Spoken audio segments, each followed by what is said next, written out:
Real families, real farms, real food. Welcome to Arizona Agriculture Connection with Maricopa County Farm Bureau.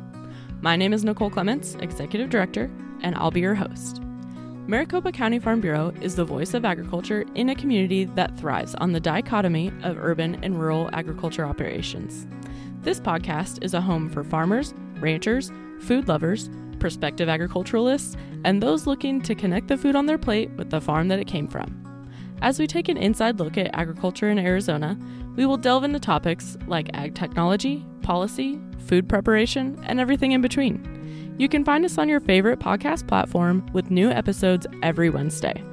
Arizona Agriculture Connection is hosted by Maricopa County Farm Bureau and sponsored by Paloma Ready Mix and Materials, a proud supporter of agriculture and our communities.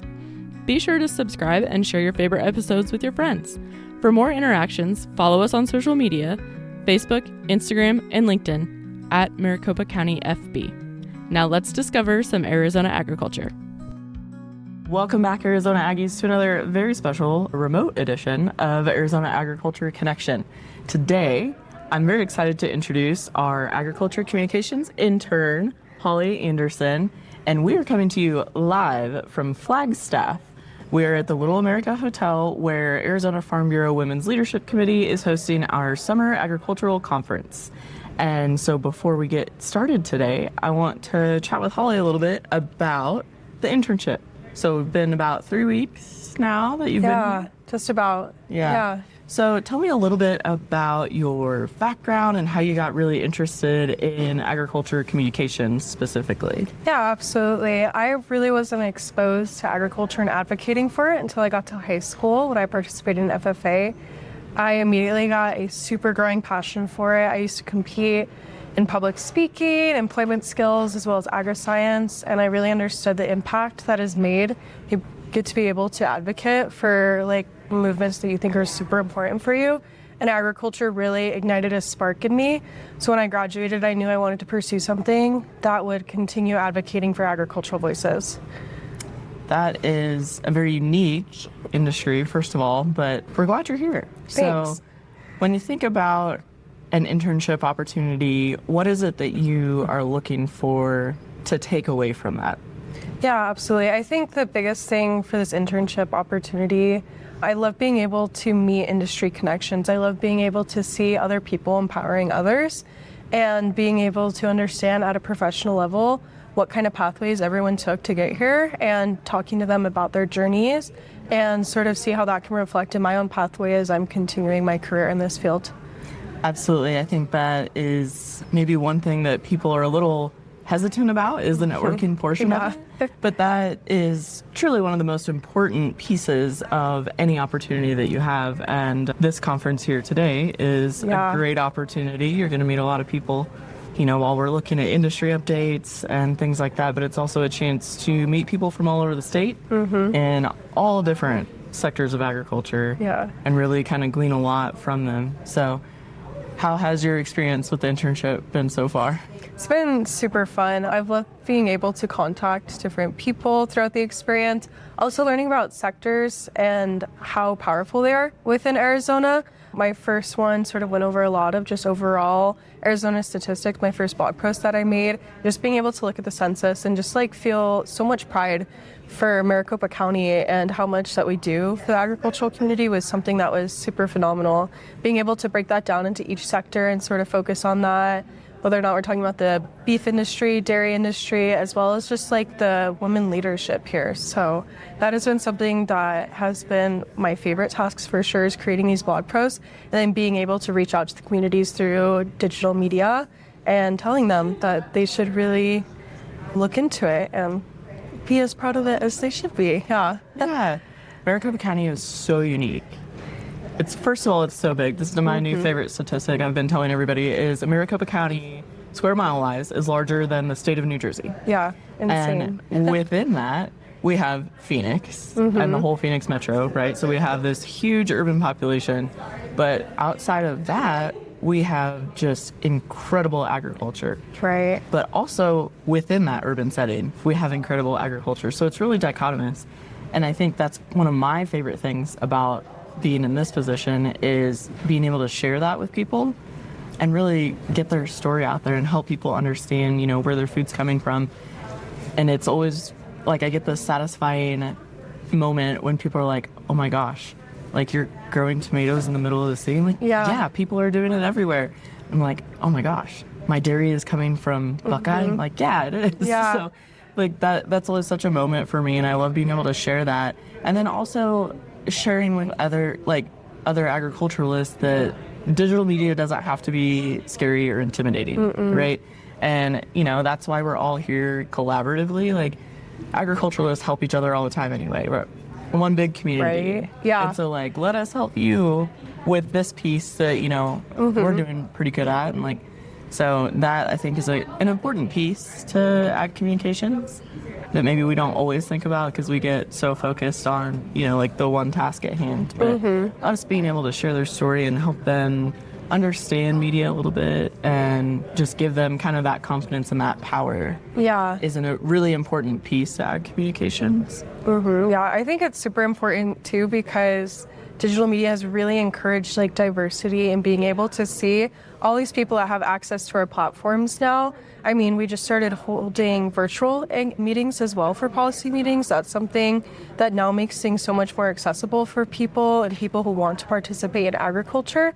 So I think being able to have media, whether or not that's through virtual calls or through social media, really helps get the word out there for people who are passionate about it and really want to learn more. Absolutely.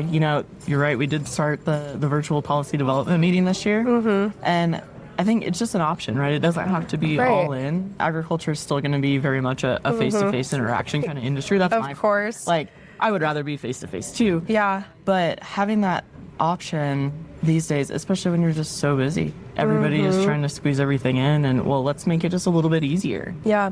And more accessible. And the more accessible we make it, the larger we can build this community, and that's the goal. Totally agree. Yeah. So I want to jump back a little bit to your background. You were in FFA. Yeah. And so what were you doing in FFA? Were you showing livestock? I did show livestock. I used to show sheep. I did that for 2 years. And then I switched to small stock actually my senior year so that I could focus a lot more on the CDEs I was competing in. So I had a super fun time competing in Maricopa County, super green to it. I just found out one of my friends was participating in this organization called FFA and that he was going to raise lamb. And I was like, perfect. I want to do that too.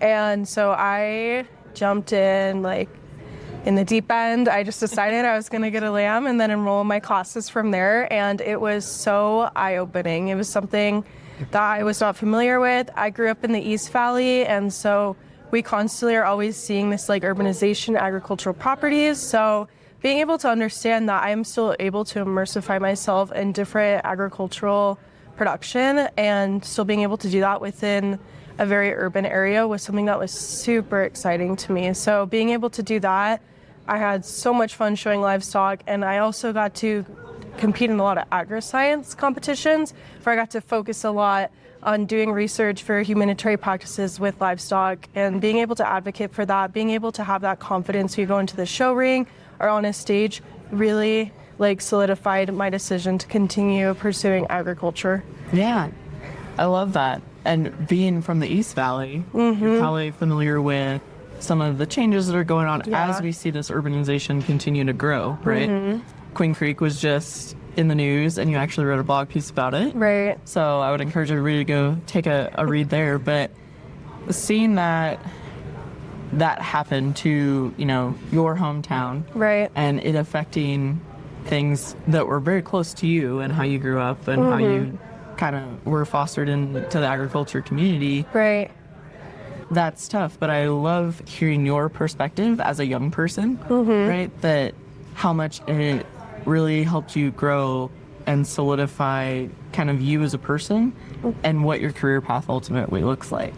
Yeah, I think it may, when I hear a lot of people's experiences, it maybe seems a little non-traditional for me to like not be raised somewhere with property or not have large stock or compete in 4-H or anything like that. It wasn't until I got to high school that I really understood how important it is to be advocating for agricultural commodities. And so being able to continue to advocate for that and understanding that You don't have to start right when you're a baby. You don't have to start, you don't have to be immersed in it from the beginning of your life in order to understand the importance of it and for you to get involved in it. Absolutely. I think that a lot of people are intimidated by agriculture because of that. Like, I didn't grow up with it. I don't know anything about it.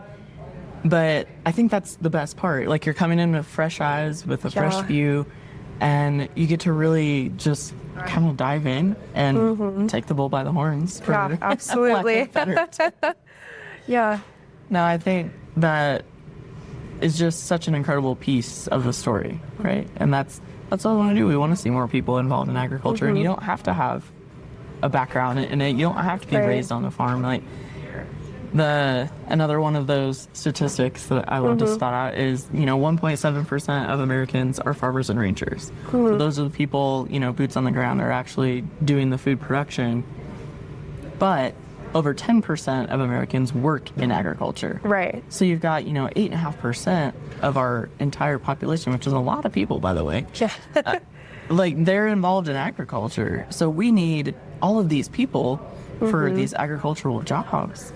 And they may not have to have an ag background. Like, there's so many different opportunities within ag. And ag communications is just one of them. Yeah. But, we have all of these different jobs to fill, and it doesn't matter what your passion is.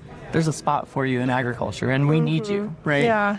So I love getting to see people come in from other backgrounds. And I think it only makes us stronger as an industry, too, because you're bringing different perspectives and just seeing things with fresh eyes. Sometimes that is all you need to kind of turn things around. So yeah, I love hearing that. Well, I want to thank you. Thank you so much. Yeah. Thanks for being our intern. I always love getting to, bring in some young, fresh minds and eyes, and we're able to really kind of just brainstorm new ideas together. And it always is for the better of the organization and also hopefully for you as well. It has been such an amazing opportunity being able to meet all the diversified people, understanding that agriculture, as important as it is to be caught in the fields, like, there's so many different sectors and so many different fields you can pursue to be a part of the process. And I've just loved being able to see all the process that's been here through the Farm Bureau. Well, I can't wait for you to experience more of that. Thank you. Hopefully meet a lot of people today. Yeah, absolutely. I'm super excited for it. All right. Well, thanks again, Holly. And thanks, everybody, for tuning in this week. And we'll catch you next week with a brand new episode. Thank you for tuning in today. And remember, Farm Bureau has a place for you. Be sure to subscribe, leave a review, and share this episode with your friends on socials. You can also visit our website, maricopacountyfb.org, for more information and to submit a topic you want to learn about. Remember to tune in every Wednesday wherever you listen to podcasts. A huge thank you to Paloma Ready Mix and Materials for supporting our agriculture producers and this podcast. Maricopa County Farm Bureau, bringing you the stories of real families, real farms, and real food.